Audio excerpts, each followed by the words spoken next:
Very good morning, students. Yesterday we started capacitors concept. Today let us continue our discussion.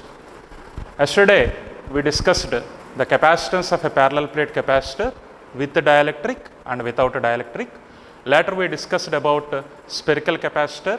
As a special case, we have seen the capacitance of a isolated sphere. In that connection, today let us continue our discussion to know the capacitance of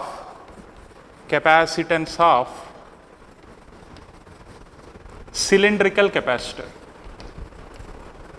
Cylindrical capacitor.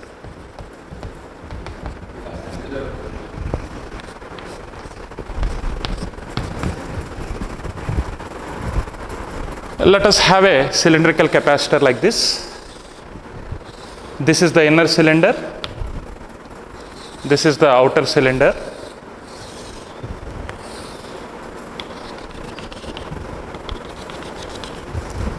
This is the common axis for both the cylinders. The inner cylinder is having radius A, outer cylinder is having radius B. Inner cylinder is provided with charge plus Q on the outer surface. Obviously, due to electrostatic induction, negative charge got induced on the inner surface of outer cylinder with the same magnitude and opposite sign. Now I would like to, here length of the cylinder I am taking it as length as L. Now I would like to find the capacitance of this cylindrical capacitor. You know that capacitance is given by charge residing by potential difference. I would like to find the potential difference. In order to find the potential difference, let me take a point here. This point is located at a distance r from the axis of the common axis. At this point, electric field is given by lambda by 2 pi epsilon naught r. This formula we derived in electrostatics. I am directly taking the formula from there. Here lambda is linear charge density, charge residing per unit length. Then electric field strength is given by Q by 2 pi epsilon naught LR. And we know the relationship between electric field and potential. Actually we require potential here, but we calculated field. The relationship between electric field and potential is electric field is negative gradient of electric potential, E is equal to minus dV by dr. Then if you rearrange it, dV is equal to minus E dr. In order to remove the derivative on both sides, we should take integral. So integral dV is equal to minus integral E dr, that is V is equal to minus integral E dr. Then minus E value we can write it as Q by 2 pi epsilon naught LR into dr. So constants I am taking out, charge 2 pi epsilon naught L, all are constants, variable is only R. So this is the potential. Here this point might be taken right from the end point of the first cylinder to the end point of second cylinder. Therefore limits we can take from A to B. Then potential is given by V is equal to minus Q by 2 pi epsilon naught L. As per mathematics, integral dr by r is given by log r. Limits are, lower limit is A, upper limit is B. So minus Q by 2 pi epsilon naught L log B to the base E minus log A to the base E. So V is equal to, this minus you multiply inside, Q by 2 pi epsilon naught L log A to the base E minus log B to the base E. V is equal to Q by 2 pi epsilon naught L into log A by B to the base E. But we require capacitance. Capacitance is given by charge by potential. Therefore, I should bring this potential this side and remaining terms this side. So, capacitance C is given by Q by V, which is given by 2 pi epsilon naught L by log A by B to the base E. So, this is the expression for capacitance of a cylindrical capacitor. Here capacitance depends on length of the cylinder, which is directly proportional to the length of the cylinder, and the ratio of radii from inner cylinder to outer cylinder, and their logarithm value we have to take in the denominator.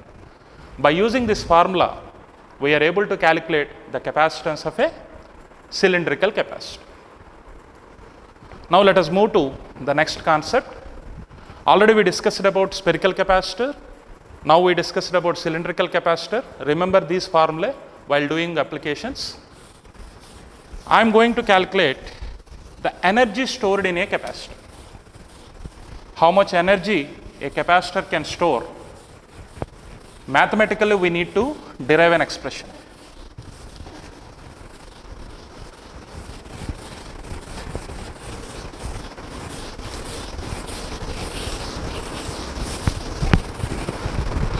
So, the next idea is energy stored in a capacitor. Yesterday itself, we understood the purpose of capacitor. Capacitor is used to store electrostatic energy. Now I am going to derive an expression for energy stored in a capacitor. Any capacitor you can take. So generally, if I take a capacitor, its capacitance is given by C is equal to Q by V. C is equal to Q by V. For example, if I take a parallel plate capacitor, each plate is having area A and the separation between the plates is D. I would like to find the energy stored in it. Already the charge available on this plate is plus Q.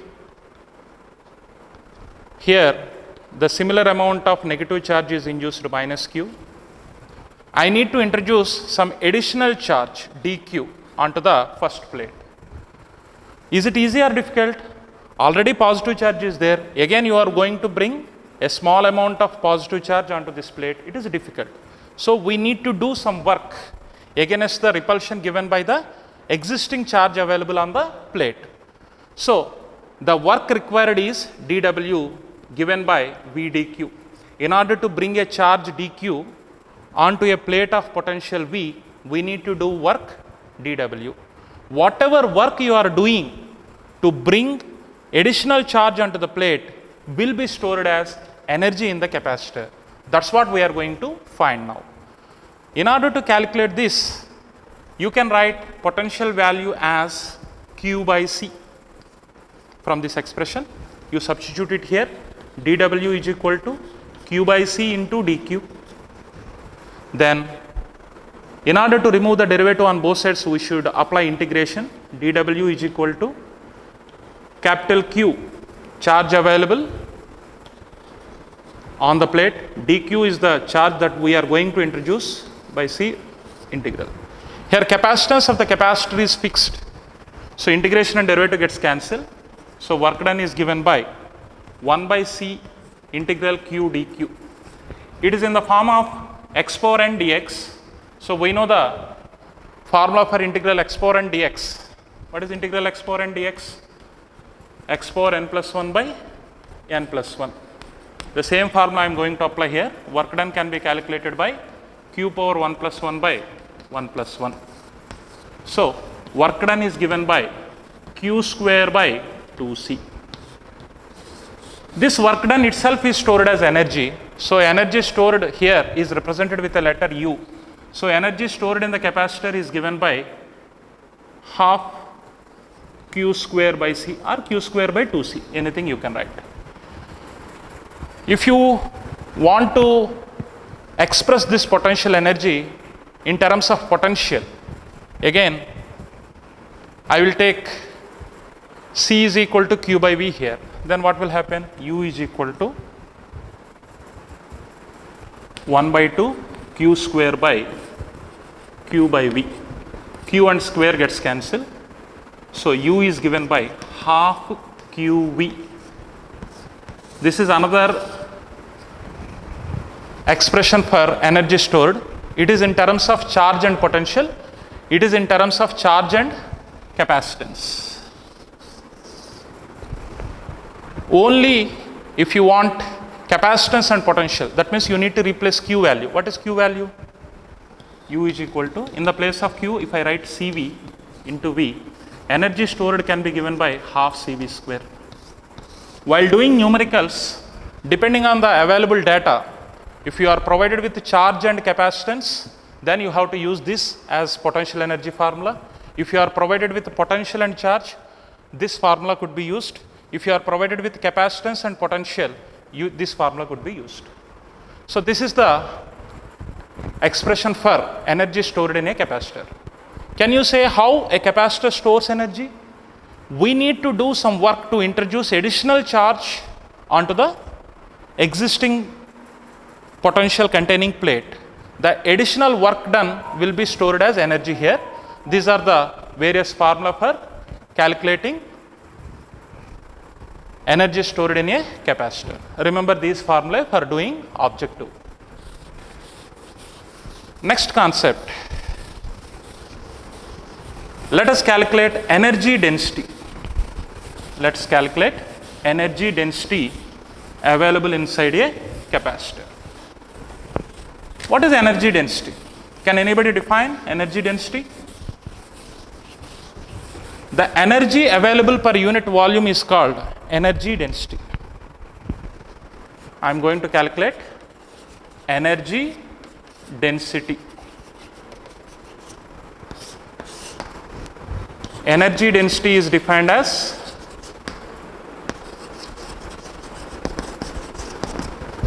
energy available per unit volume. Already we calculated energy stored in the capacitor. So energy density we are representing with UE, because energy stored here is in electric field. Hence energy density is represented with UE, which is defined as U by V. Which is defined as U by V. In case of parallel plate capacitor, in case of parallel plate capacitor,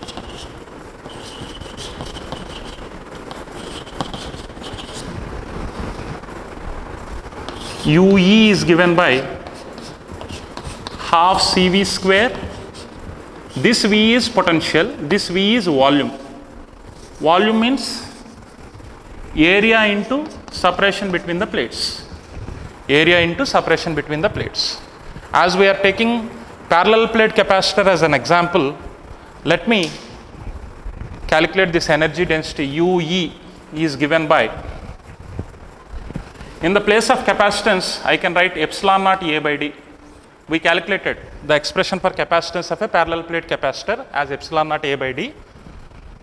V square is there by area into separation between the plates. So don't get confused with this V and this V. This is volume. So let me take it as some different symbol. This V is the potential difference between the plates. So what will happen? Energy density is given by half epsilon naught A by D into A into D into V square. A gets cancelled. Half epsilon naught V by D whole square it becomes. You know that electric field strength is given by E is equal to V by D. So energy density is given by half epsilon naught, in the place of V by D, let me substitute electric field strength, half epsilon naught E square. This is the formula for energy density available inside a parallel plate capacitor. If you take cylindrical capacitor, in the place of C, I should write the expression for capacitance of cylindrical capacitor and its volume. Later you should calculate. Again you will get the same expression. energy density value is same in all the capacitors. If you want, you can verify by substituting the capacitance and volume values of the respective capacitors. Every time we will get energy density as half epsilon naught E square. So try to remember this formula for doing applications. Next concept of today's class is force between the plates of a capacitor. Already I mentioned that one of the plate is given positive charge, obviously the second plate will get negative charge. Positive and negative always attract each other. Definitely there exists force of attraction between the two plates of the capacitor.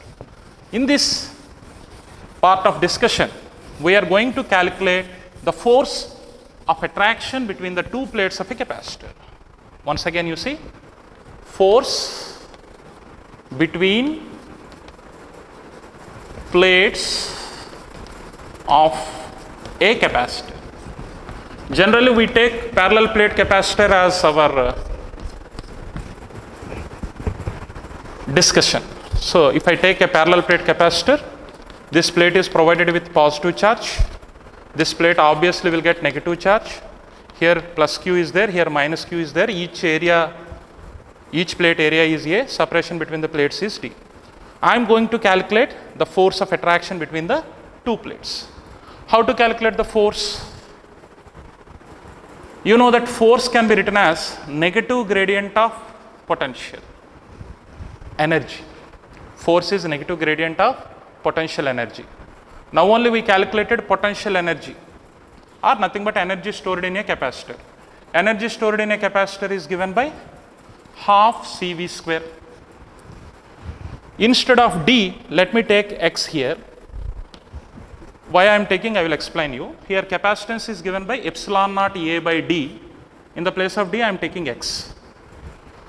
In differential, we will have D. Again, the separation, if you take it as D, you may get confusion. To avoid the confusion, in the place of separation D, I am taking X. Then what will happen? Energy stored is given by half epsilon naught A by X into V square. This is the energy stored in the parallel plate capacitor. I am going to calculate the force acting between the two plates. How to calculate? So as we are representing the separation or the distance with X, so here we should take F is minus du by dx. Therefore, which implies F can be given by minus d by dx of half epsilon naught A by X into V square. While doing differentiation, we can keep constants out. So half is constant, epsilon naught A, V square is also constant. Only you are left with d by dx of 1 by x, nothing but x power minus 1. So what is the derivative for this? Epsilon naught A V square. It is in the form of x power minus 1. X power minus 1's derivative, how to calculate? Integral x power n dx is x power n plus 1 by n plus 1.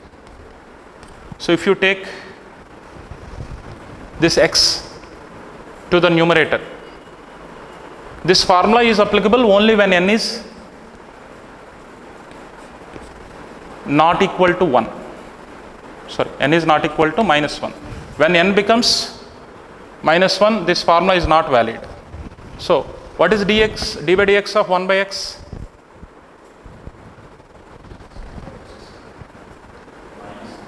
It becomes minus 1 by x square. Oh, sorry. Right. It's a differentiation formula. We have to use d by dx of x power n into x power n minus 1. By using this formula, we can get it. So by multiplying this, half epsilon naught A V square by x square.